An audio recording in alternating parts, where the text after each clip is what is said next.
So guys, তোমরা কেমন আছো? বাট গাইস, আমি কিন্তু এই মুহূর্তে বিশাল পরিমাণে অবাক হয়ে গেছি, ঠিক আছে? নেক্সট লেভেল অবাক হয়ে গেছি।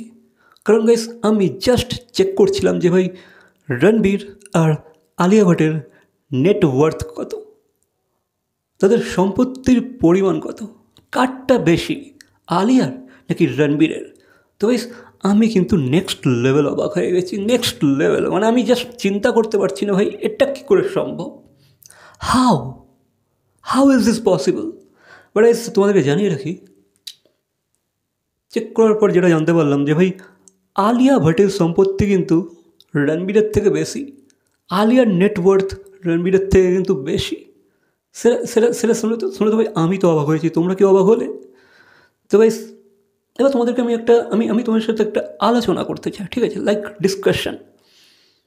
তো এই যেহেতু আমরা জানি যে ভাই, বিশেষ করে বলিউডে যে এন্টারটেনমেন্ট যে ক্যাটেগরিটা আছে, সেখানে কিন্তু গাইস তোমরা জানো যে মেয়েরা কিন্তু ছেলেদের থেকে পারিশ্রমিক একটু হলেও কমই পায়, ঠিক আছে? যদি অনেকটা কম পায় তবু আমি ঠিক আছে, আমি সেফ খেলছি এখানে, ঠিক আছে? তারা তারা কিন্তু কম পায়, ছেলেদের পরিমাণে কিন্তু তাদের পারিশ্রমিক অনেকটাই কম। এবার গাইস, এক্ষেত্রে যদি আমরা দেখতে পারি যে রণবীর কিন্তু আলিয়ার আগে ডেবিউ করেছিল, ঠিক আছে? রণবীর কিন্তু আলিয়ার আগে থেকে মুভি করছে, লাইক 2008 থেকে। আলিয়া কিন্তু 2011 আর 12, আই থিঙ্ক 11 থেকে করছে, 11 ডিসেম্বর মেবি, তো এখানেও কিন্তু তাদের অনেকটা গ্যাপ আছে, ঠিক আছে? এখানেও কিন্তু রণবীর তার আগে থেকে ক্যারিয়ার স্টার্ট করে দিয়েছে। এবার যেহেতু রণবীরের ফিসটাও বেশি আলিয়ার থেকে, যেহেতু সে হিরো, আলিয়া হিরোইন, তো স্বাভাবিক আমরা জানি যে ভাই, বলিউডে তো হিরোরা হিরোইনের থেকে অনেকটাই বেশি অ্যামাউন্ট চার্জ করে, অনেকটাই নেক্সট লেভেল। এবার জানি ভাই, রণবীর কিন্তু অনেক ব্র্যান্ডও কিন্তু এন্ড্রস করে থাকে, ঠিক আছে? অনেক অনেক অনেক ব্র্যান্ডের সাথে সে কাজ করে। হ্যাঁ, আলিয়াও করেছে, বাট এক্ষেত্রে আলিয়ার মুভির কাউন্টটা কি বেশি? আলিয়া কি রণবীরের থেকে বেশি মুভিজ করেছে? হতে পারে হয়তো, বাট রণবীর কিন্তু চার্জ তো করে ভাই নেক্সট লেভেল। সে তো আলিয়া ভটের থেকে অনেকটা বেশি টাকায় চার্জ করে, অনেক অনেক ব্র্যান্ড প্রমোটও করেছে, ঠিক আছে? অনেক ব্র্যান্ডের সাথেও কাজ করেছে। তো এক্ষেত্রে আমি জাস্ট বিলিভ করতে পারছি না যে ভাই, কী করে আলিয়ার নেটওয়ার্থ বেশি হতে পারে? Why not Ranbir? ওয়াই? এটা আমার মাথায় ভাই এই কোশ্চেনটা কিন্তু ঘুরছে, কী করে, হাউ? রণবীর এমন তো নয় যে ভাই খুব একটা ফ্লপ অ্যাক্টর, তাকে পারিশ্রমিক দেওয়া হয় না, না ভাই, সে মোটামুটি ভালো পারিশ্রমিক নেয়, ঠিক আছে? তার যতটা ক্যাপাবিলিটি, সে যে মানের হিরো, সে যে মানের স্টার, যা তার যতটা স্টারডাম আছে, সেই হিসেবে কিন্তু সে ভালোই চার্জ করে। তাহলে কেন guys? Why Alia? Why not Ranbir? Doubt তো হচ্ছে আমার যেন মনে হচ্ছে ভাই, কোথাও না কোথাও এটা আমার মনে হয় ফেক। কিন্তু ভাই, এগুলো খুবই ট্রাস্টেবল সোর্স থেকে জানতে পারলাম, ঠিক আছে? অনেক ট্রাস্টেবল সোর্সে এই নিউজটা কিন্তু আছে, বা এই রিপোর্টটা কিন্তু তারা জারি করেছে। তো গাইস, জানি না কেন। দেন গাইস, অ্যানিমালের মতো একটা মুভি, সেখানেও I think say next level charge করেছিল, ঠিক আছে? এবার অ্যানিমালের পর থেকে কিন্তু রণবীর কিন্তু আরও নেক্সট লেভেল চার্জ করবে। তো এখানে আমি যেটা জানতে পারলাম যে রণবীরের এই 3-4 মাস আগেকার কথা বলছি, 3-4 মাস আগে অবধি তার নেটওয়ার্থ ছিল 350 crores, অ্যারাউন্ড সামথিং 350 crores, ঠিক আছে? তার নেটওয়ার্থ। আর আলিয়ার ওই 550 crores ধরে না, মানে তার থেকে কতটা বেশি বুঝতে পারছো, ঠিক আছে? 350, 550। তো এক্ষেত্রে কিন্তু আমরা দেখতে পাচ্ছি ভাই, আলিয়া এগিয়ে আছে।